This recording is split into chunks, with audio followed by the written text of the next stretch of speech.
ನಮ್ love story start ಆಗಿದ್ ನಿನ್ನಿಂದ. ಒಂದ್ ತಿಂದ್ಮೇಲೆ ನಂಗೆ ಇಷ್ಟ ಇಲ್ಲ ಅಂತ ಹೇಳಿ ಕಣ್ಣಲ್ಲಿ ನೀರ್ ಬಂತು, ಬೇಜಾರಾಯ್ತು. ಇವಾಗ ಹೇಳ ಅದು ಖಂಡಿತ ಒಂದ್ ಮೆಸೇಜ್ ಬಂತು ನನಗೆ.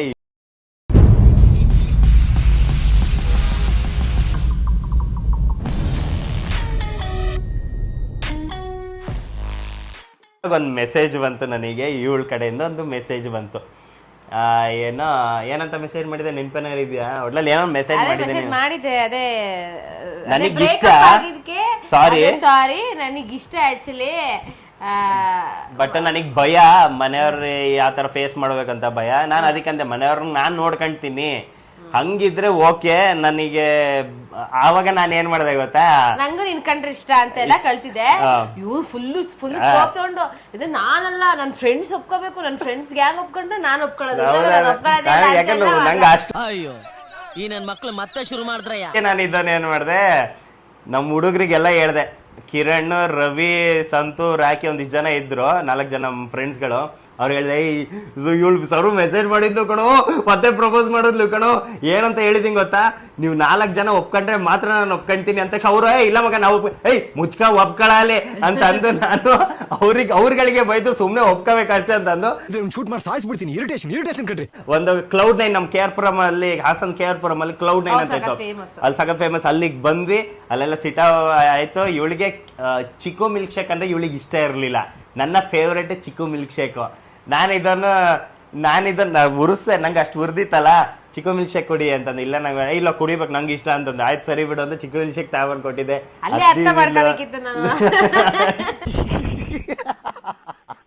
ಅಲ್ಲಿ ಮತ್ತೆ ಕನೆಕ್ಷನ್ ಆಯ್ತು. ಶಿವರಾತ್ರಿ ಹಬ್ಬದ ದಿನನೇ ಹೇಳ್ತಿಲ್ವಾ, ನಮ್ಗೆ ಏನೋ ಗೊತ್ತಿಲ್ಲ, ದೇವ್ರ ಮೇಲೆ ನಂಬಿಕೆ ಇಬ್ರಿಗೂ ತುಂಬಾನೇ ಸಖತ್ತಾಗಿದೆ. ಅದ್ರ ಜೊತೆಗೆ ದೇವ್ರ ಆಶೀರ್ವಾದನೂ ನಮ್ಮ ಮೇಲೆ ತುಂಬಾನೇ ಇದೆ.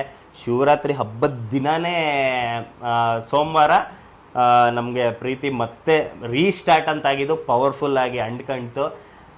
ಅಲ್ಲಿಂದ ಬ್ರೇಕಪ್ ಅನ್ನೋದೇ ಇಲ್ಲ, ಬಟ್ ಜಗಳ ಅಂತೂ ಸಿಕ್ಕಾಪಟ್ಟೆ ಜಗಳ ಅಂತೂ ಸಿಕ್ಕಾಪಟ್ಟೆ ತಂದು ಬಂದಿದ್ದೆ ಸಿಟ್ಟಲ್ಲಿ. ಅವಾಗ್ಲೇ ಏನೇನೋ ಹೇಳ್ತಾಳೆ ಕನ್ಸಲ್ಲಿ. ಇದು ಆಕ್ಚುಲಿ ನಮ್ಮ ಲವ್ ಸ್ಟೋರಿ ಇಲ್ಲಿ ಸ್ಟಾರ್ಟ್ ಆಯ್ತು. ಬಟ್ ಅಲ್ಲಿಂದ ಎಂಡ ಯಾವ ತರ ಅಂತ ಹೇಳ್ತೀನಿ ಕೇಳಿ. ಮದ್ವೆ ತನಕ ನಾನು ವಿಷಯ ಹೇಳ್ಬೇಕು. ನಮ್ಮ ಅಪ್ಪ ಅಮ್ಮಂಗೆ ಅದನ್ನು ಕೇಳಿದ್ರು, ನಿಮ್ಮ ಅಪ್ಪ ಅಮ್ಮಂಗೆ ಹೆಂಗ್ ಒಪ್ಸಿದ್ರಿ ಅಂತೆಲ್ಲ ಕೇಳಿದ್ರು.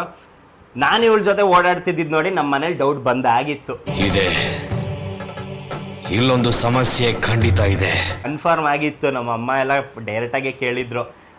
ಇವ್ರ ಮನೆಯಲ್ಲೂ ಅಷ್ಟೇ, ಅದೇ ಹೇಳಿಲ್ವಾ, ಇವಳು ಯಾರೋ ಒಬ್ರು ಮಾವ ಕರ್ಕೊಬಂದು ಜಾಯಿನ್ ಮಾಡಿಸಿದ್ರು ಡ್ಯಾನ್ಸ್ ಕ್ಲಾಸ್ಗೆ ಅಂತ. ಇವಳು ಗಾಡಿಲಿ ಹಿಂಗ್ ಹೋಗೋದು ನೋಡಿ ಅವ್ರ ಮಾವ ಫಾಲೋ ಮಾಡ್ಕೊ ಬಂದು ಅಡ್ಡ ಹಾಕಿ ಇವಳನ್ನ ಇಳಿಸ್ಕೊಂಡ್ ಕರ್ಕೊಂಡೋಗಿ ಇವ್ರ ಅಮ್ಮನ ಹತ್ರ ಬಿಟ್ಟು ಫಿಲಂ ರೇಂಜ್ಗೆ.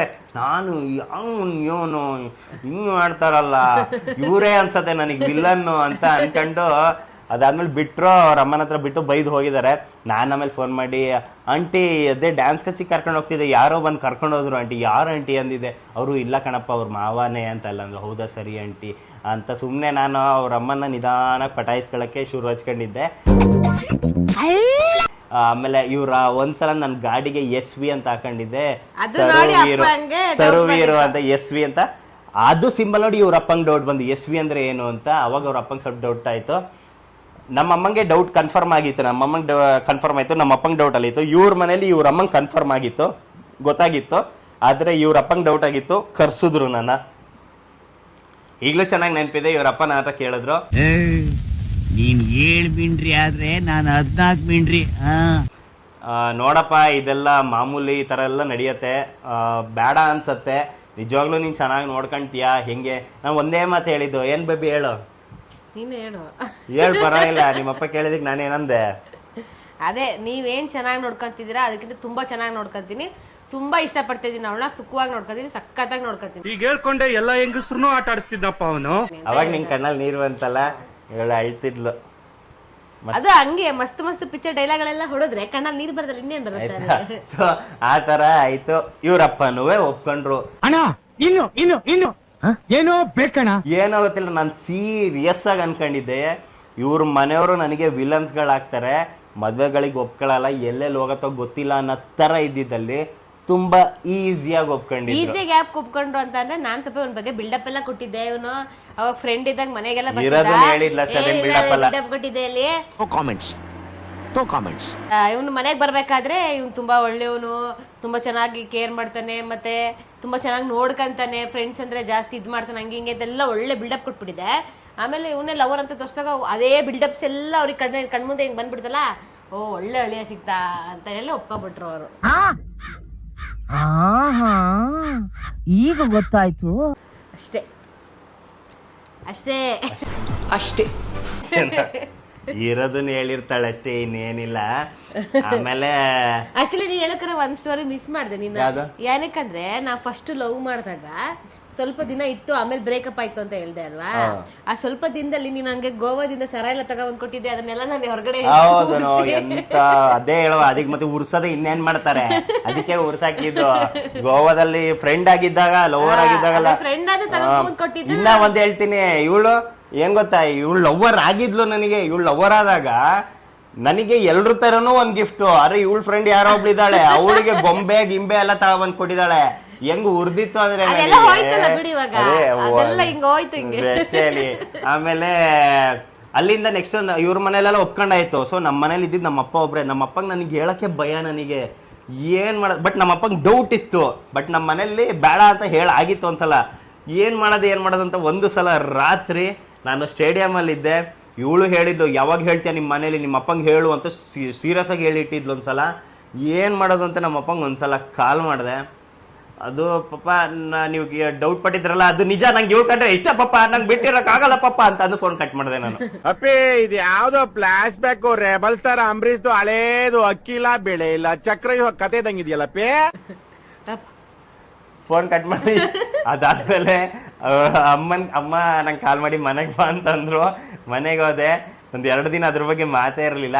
ಅದಾದ್ಮೇಲೆ ನಮ್ಮ ಅಪ್ಪ ಇದ್ದವ್ರು ಕೇಳಿದ್ರು, ಏನು ನಿಜ ಹೇಳಪ್ಪ, ಹೌದನಪ್ಪ, ಕನ್ಫರ್ಮ್ ಪಾಪ, ಹೌದು ಹಂಗೆ ಇವಾಗಲ್ಲ, ಇನ್ನೂ ಟೈಮ್ ಇದೆ. ನಮ್ಮ ಅಮ್ಮನೂ ಹೇಳಿದ್ದು, ನಿಮ್ಮ ಪ್ರೀತಿ ನಿಜವಾಗ್ಲೂ ನಿಜ ಆಗಿದ್ರೆ 100% ನಾನು ಒಪ್ಕೊಳ್ತೀನಿ, ಮುಂದೆ ನೋಡೋಣ ಅಂತಂದಿದ್ರು. ಲೈಲಾ, ಮಂಜಣ್ಣ, ರೋಮಿಯೋ, ರಾಮಣ್ಣ, ದೇವದಾಸು, ಪಾರ್ವತಿ, ಕೆಂಚಪ್ಪ, ಬೋಳಮ್ಮ, ಕಾಳಮ್ಮ, ಒಂಬಳಕ ಅಂತೆಲ್ಲ ಅವರೆಲ್ಲಾ ಲವ್ ಸ್ಟೋರಿಗಳಿಗಿಂತ ಗ್ರೇಟ್ ಮಸೂನ್ ಲವ್ ಸ್ಟೋರಿ. ಓಕೆ, ಹತ್ರ ನಮ್ಮ ಲವ್ ಸ್ಟೋರಿ ಸ್ಟಾರ್ಟ್ ಆಗಿ ಒಂದು 3 years ಆಗ್ತಾ ಬಂದಿತ್ತಲ್ವಾ. 3 years ಆಗ್ತಾ ಬರೋದಷ್ಟೊತ್ತಿಗೆ ನನ್ನ ತಲೆಯಿಂದನೂ ಮೊದ್ಲಿಂದನೂ ಆಸೆ ಇತ್ತು, ನಾನೊಬ್ಬ ಆಕ್ಟರ್ ಆಗ್ಬೇಕು, ನಾನೊಬ್ಬ ಸ್ಟಾರ್ ಆಗ್ಬೇಕು ಅಂತಾನೆ ಇತ್ತು. ಸೆಲೆಬ್ರಿಟಿ ಆಗ್ಬೇಕು, ಸೂಪರ್ ಸ್ಟಾರ್ ಆಗ್ಬೇಕು, ರಜನಿಕಾಂತ್ ಆಗ್ಬೇಕಂತೆಲ್ಲ ಇತ್ತು ಅವನಿಗೆ.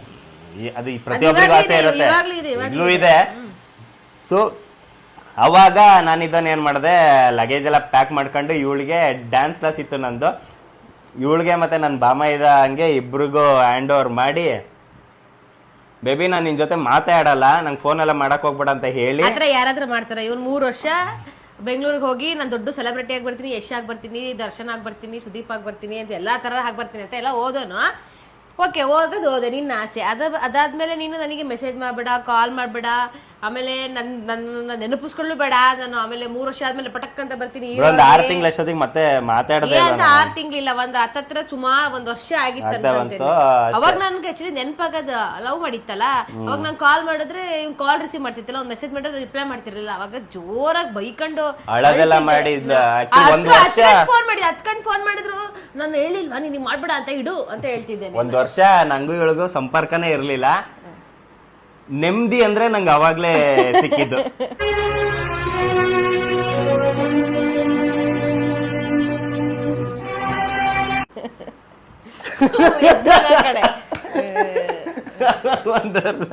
ಸೊ ಅದಾದ್ಮೇಲೆ ನಿಜ ಹೇಳ್ತೀನಿ, 1 ವರ್ಷ ನನ್ನ ಜೀವನ ನೋಡ್ಕೊಂಡಿದ್ ಇವಳು. ಹೌದೌದು, ಇವಳು ಡ್ಯಾನ್ಸ್ ಕ್ಲಾಸಲ್ಲಿ ಕೂತ್ಕೊಂಡು ಡ್ಯಾನ್ಸ್ ಕ್ಲಾಸಲ್ಲಿ ಬರೋ ಇನ್ಕಮ್ನೆಲ್ಲ ತಗೊಂಡು ಬಾಡಿಗೆ ಕಟ್ಟೋದ್ರ ಜೊತೆಗೆ ನನಗೆ ತಿಂಗಳ ಖರ್ಚಿಗೆ ಇವಳು ಕಳಿಸ್ತಾ ಇದ್ಲು. ತಿಂಗಳ ಖರ್ಚಿಗಂತ ಇವ್ನು ಕಳಿಸಿತ್ತು. ಇವ್ನು ಏನ್ ಮಾಡ್ತಿದ್ದ ಪಾಪ, ಫಸ್ಟ್ ಎಲ್ಲ ಓದ ಸಖತ್ ಕಷ್ಟಪಟ್ಟ. ಅದೇ ಹೋದ ಏನೋ ಯಾವ್ದಕ್ಕೆ ಆಕ್ಟಿಂಗ್ ಕೋರ್ಸಿಗೆಲ್ಲ ಹೋದ. ಮೋಸ ಆಯ್ತು, ಅದೆಲ್ಲ ನಿಜ ಹೇಳ್ತೀನಿ, ಮೋಸ ಆಯ್ತು, ಎಲ್ಲ ಮೋಸ ಆಯ್ತು ನನಗೆ. ಅದು ಇನ್ನೊಂದ್ಸಲ ಹೇಳ್ತಾನೆ ಸ್ಟೋರಿ, ಒಂದು ದೊಡ್ಡ ಸ್ಟೋರಿ ಇದೆ. ಆಮೇಲೆ ಆಡಿಷನ್ಗೆಲ್ಲ ಅಟೆಂಡ್ ಮಾಡ್ದ. ಆಮೇಲೆ ಗೊತ್ತಾಯ್ತಲ್ಲ ಯಾಕೋ ಸರಿ ಆಗ್ತಿಲ್ಲ ಅಂತ, ಅವನ ದುಡ್ಡು ಕಳಿಸಿತ್ತಲ್ಲ, ಆರಾಮಾಗಿ ಅಡುಗೆ ಮಾಡ್ಕೊಂಡು ತಿನ್ನೋದು, ಊಟ ಮಾಡೋದು, ಆಮೇಲೆ ಹೊಸ ಪಿಕ್ಚರ್ಗಳನ್ನೆಲ್ಲ ನೋಡೋದು. ಯಾವ್ದು ರಿಲೀಸ್ ಆಗಿರುತ್ತೆ OTT ಎಲ್ಲ ರಿಲೀಸ್ ಆಗಿರುತ್ತಲ್ಲ, ಅದೆಲ್ಲ ಪಿಕ್ಚರ್ ಕುತ್ಕೊಂಡು ನೋಡೋದು. ಅದಕ್ಕೆ ನಾವು ಪಾಪ ದುಡ್ಡೆಲ್ಲ ಸೇವ್ ಮಾಡಿ ಕಳಿಸ್ಕೊಡ್ತಾ ಇದ್ದಿದ್ವಿ ಅವನಿಗೆ. ಆ ಥರ ಮಾಡಿ ಎಲ್ಲ ದುಡ್ಡೆಲ್ಲ ಲಾಸ್ ಮಾಡಕ್. ಇವಳು ಕಷ್ಟನ ದೇವ್ರು ನೋಡಕ್ಕಾದೆ ಕೊರೋನಾ ಲಾಕ್ಡೌನ್ ಅನ್ನೋದು ಬಂದ್ಬಿಡ್ತು ನೋಡಿ. ಅವಾಗ ಆಕ್ಚುಲಿ ಅವಾಗ ನಾನು ಬೆಂಗಳೂರು ಖಾಲಿ ಮಾಡ್ಕೊಂಡು ಅಷ್ಟೊತ್ತಿಗೆ ಸೀರಿಯಲ್ ಎಲ್ಲ ವೈಂಡ್ ಅಪ್ ಆಗಿ ಬೆಂಗಳೂರು ಖಾಲಿ ಮಾಡ್ಕೊಂಡು ಬಂದ ಅಂದ್ರೆ ಈ ದೊಡ್ಡ ಜಿಮ್ ಬಾಡಿ ತರ ಮಾಡ್ಕೊಂಡು ಕೂದಲೆಲ್ಲ ಎಷ್ಟು KGF ಬೇರೆ ಮೂವಿ ರಿಲೀಸ್ ಆಗಿತ್ತಲ್ಲ, ಇಲ್ಲಿ ಶುದ್ಧ ಕೂದಲು ಬಿಟ್ಕೊಂಡು ಗುಂಡ್ಗುಂಡಕ್ಕಾಗಿ ಬಂದಿದ್ದ.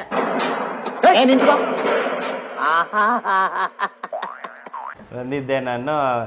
ಅದೇ ಹೇಳಿದ್ನಲ್ಲ, ನೆಮ್ಮದಿ ಅನ್ನೋದು ಸಿಕ್ಕಿದವಾಗ ಬಂದು ಒಂದ್ ತಿಂಗಳಿಗೆ ಸಣ್ಣ ಅದೇ ಅಲ್ವಾ ನಾನು. ಒಂದ್ ತಿಂಗಳಿಗೆ ಸಣ್ಣ ಅದೇ ನಾನು. ಯಾಕೆ ಹೇಳಿ ಇವ್ರು ಕಾಟ ಶುರು ಆಯ್ತಲ್ಲ ಅಲ್ಲಿಗೆ, ಒಂದ್ ತಿಂಗಳಿಗೆ ಸಣ್ಣ ಆಗೋದೆ ನಾನು. ಬಟ್ ಅದಾದ್ಮೇಲೆ ಮತ್ತೆ ಹಾಸನದಲ್ಲೇನೆ ನನ್ನ ಕಷ್ಟಗಳನ್ನ ಮತ್ತೆ ಸ್ಟಾರ್ಟ್ ಆಯ್ತು ಜರ್ನಿ. ಡ್ಯಾನ್ಸ್ ಕ್ಲಾಸ್ ಆಗಿರೋದು. ಅಷ್ಟೊತ್ತಿಗೆ ಇವ್ರ ಮನೆಯಲ್ಲಿ ಟಾರ್ಚರ್ ಶುರು ಆಯ್ತು. ನಮ್ಮ ಮನೇಲಲ್ಲ, ಇವ್ರ ಮನೆಯಲ್ಲಿ ಟಾರ್ಚರ್ ಶುರು ಆಯ್ತು. ಮದ್ವೆ ಯಾವಾಗ, ಮದ್ವೆ ಆಗು ಅಂತ ಹೆಂಗು ಟಾರ್ಚರ್ ಕೊಟ್ರು ಅಂದ್ರೆ ಇವ್ರ ಅಪ್ಪ ಅಮ್ಮ ಸೇರ್ಕೊಂಡು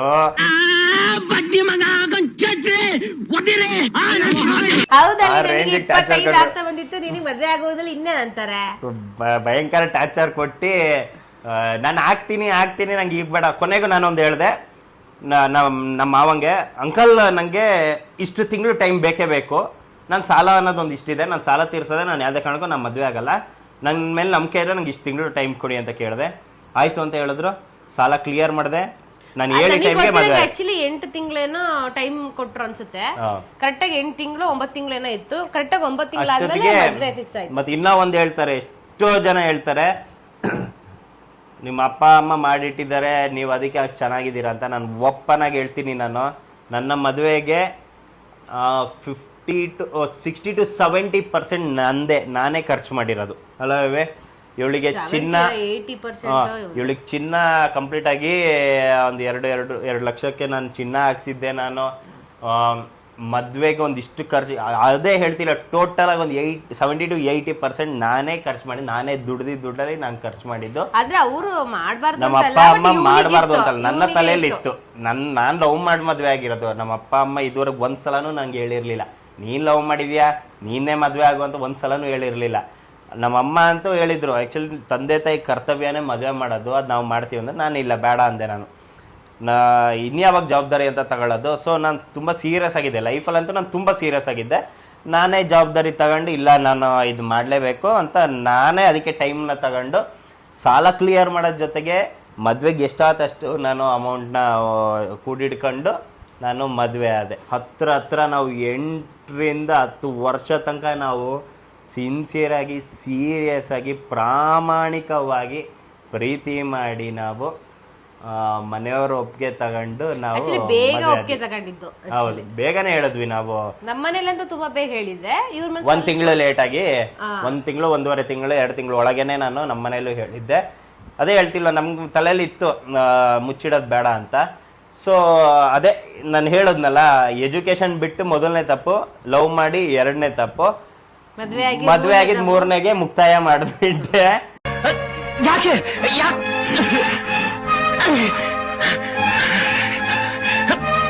ಅಲ್ಲಿಗೆ ಇವಳು ಕಡ್ಕೊಂಡು ಅನುಭವಿಸ್ತಾ ಇದ್ದೀನಿ. ಇನ್ನೇನ್ ಮಾಡೋಣ, ಮದ್ವೆ ಆಯ್ತು ನಮ್ದು. ಮದ್ವೆ ಡೇಟ್ ಹೇಳು, ಯಾವ ದಿನ ಆಯ್ತು ಮದ್ವೆ ಹೇಳು. ಅದೇ ಮದ್ವೆ ಆಗಿದ್ದು ಸೋಮವಾರನೇ, ಆಗಸ್ಟ್ 1 ಮದ್ವೆ ಆಗಿದೆ. ಆಗಸ್ಟ್ 1 ಮದ್ವೆ ಆಗಿದ್ದು. ಸೊ ಆಕ್ಚುಲಿ ಇದು ನಮ್ಮ ಲವ್ ಸ್ಟೋರಿ. ನಿಜವಾಗ್ಲೂ ಅಂತ ಭಯಾನಕವಾಗಿ ಮಸ್ತಾಗಿ ಏನಿರ್ಲಿಲ್ಲ. ಅದಕ್ಕೋಸ್ಕರನೇ ನಾವು ಇಷ್ಟು ವರ್ಷ ಏನು ಹೇಳ್ತಾನೂ ಇರ್ಲಿಲ್ಲ, ಎಲ್ಲೂ ಹೇಳಿರ್ಲಿಲ್ಲ. ಬಟ್ ಆಕ್ಚುಲಿ ಇನ್ನು ಬ್ರೀಫ್ ಆಗಿ ಹೇಳಿಲ್ಲ. ಆಕ್ಚುಲಿ ತುಂಬಾ ಬೋರ್ ಆಗುತ್ತೆ ಅಂತ ಸ್ವಲ್ಪ ಚಿಕ್ಕದಾಗೆ ಬೇಗ ಈಗಲೇ ಬೋರ್ ಹೊಡಿತಿದೆ ಅಂತಾನು ಕಮೆಂಟ್ ಹಾಕಿರ್ತೀರ ನಂಗೆ ಗೊತ್ತು. ಬಟ್ ಮಧ್ಯದಲ್ಲಿ ಎಲ್ರು ಲವರ್ಸ್ಗಳ ತರ ಮಧ್ಯದಲ್ಲಿ ನಮ್ದುವೆ ಜಗಳ, ಕಿತ್ತಾಟ, ಬೇಜಾರು ಪ್ರತಿ ಒಂದುವೆ ಆಗಿತ್ತು.